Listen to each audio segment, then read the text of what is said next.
So, picture this. It's 1984, and one of the loudest rock bands on the entire planet just goes silent. To pull off one of the biggest comebacks in music history, Deep Purple had to literally disappear, and they did it in the quiet mountains of Vermont, of all places. We're going to explain just how this absolutely wild reunion actually went down. Okay, to really get how improbable this whole story is, you've got to see these two worlds colliding. I mean, on one side, you have Deep Purple, a band that was literally in the Guinness Book of World Records as the world's loudest band. And on the other, Stowe, Vermont, a town known for, ski slopes and quiet, scenic beauty. Not exactly the place you'd expect to find Marshall stacks and screaming guitar solos. So how on earth did these rock gods end up in this sleepy little corner of New England? What were they running from? And more importantly, what did they find there that they couldn't find anywhere else? Well, that is the incredible story we're about to unravel.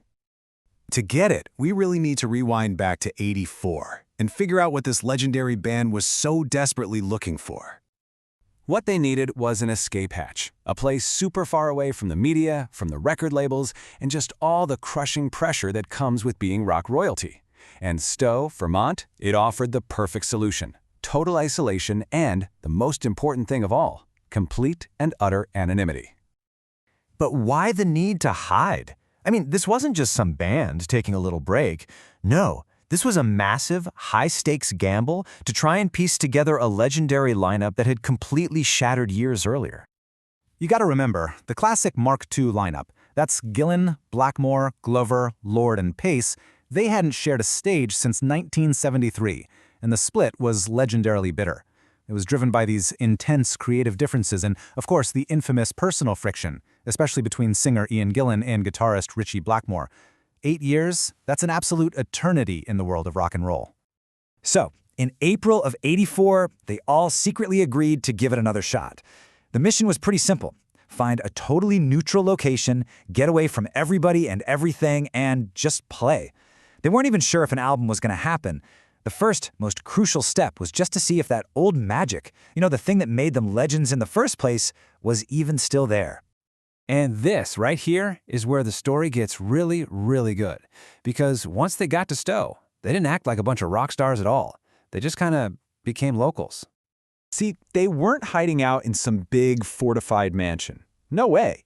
They were actually out in the community, becoming regulars at spots like the pub, sipping on English beer and just hanging out. This quote from the bassist, Roger Glover. It says it all, doesn't it?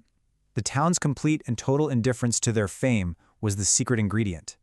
It completely disarmed all the egos. It allowed them to shed those rock star personas and just reconnect on a purely human level, something they probably hadn't been able to do in decades.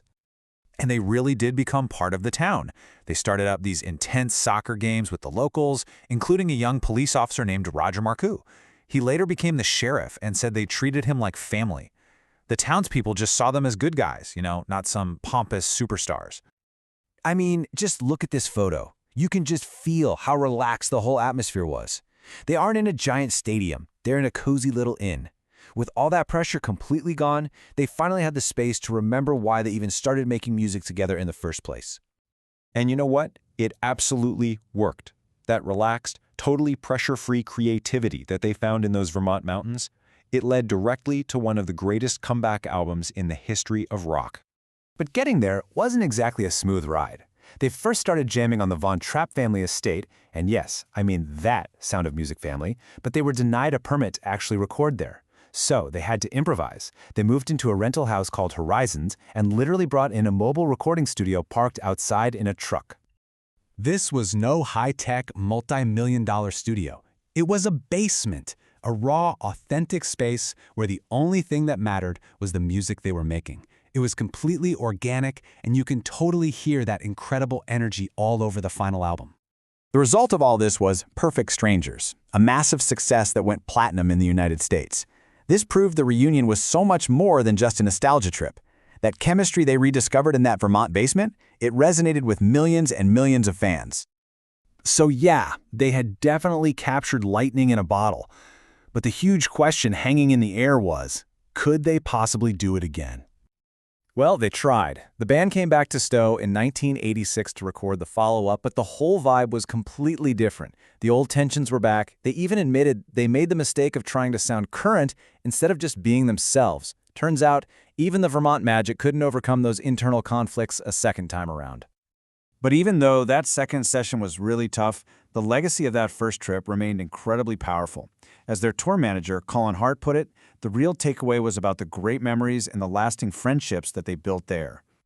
And that bond? It was absolutely real. The band actually gave the town of Stowe a platinum record for Perfect Strangers, and it hung in their favorite pub for years. It was a permanent reminder of this really unique connection between these rock giants and the tiny town that helped them find their sound all over again. Ultimately, the story of Deep Purple in Vermont is this powerful reminder, isn't it? It just goes to show that sometimes the greatest creativity isn't found in a perfect, sterile studio. It's found in the most unexpected places, the places that let you forget who you're supposed to be and just let you remember who you really are.